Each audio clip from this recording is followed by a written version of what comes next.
వాళ్ళు చెప్పారు, ఒక రోజున అయ్యప్ప స్వామి రాజుగారి కల్లోకి వచ్చాడు. అసలు నేను ఇలా ఎందుకు పట్టుకుని ఉంటానో కారణం చెప్పేవాడు ఓ రోజున వస్తాడు గుళ్ళోకి. ఆయన వచ్చిన రోజున నేను ముక్కు మీద వేలు తీసేస్తానన్నాడు. సరే, రాజుగారు ఎదురు చూస్తున్నారు. ఒక రోజున అప్పయ్య దీక్షితుల వారు వచ్చారు.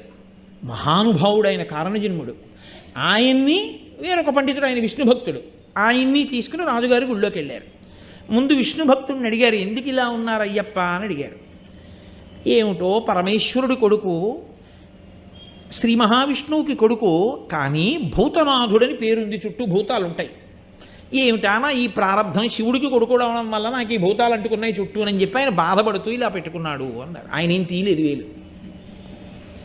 అప్పయ్య దీక్షితుల వారిని అడిగారు. అడిగితే అప్పయ్య దీక్షితుల వారు అన్నారు, ఆయనకి తండ్రి పరమశివుడు, సందేహం లేదు. ఆయన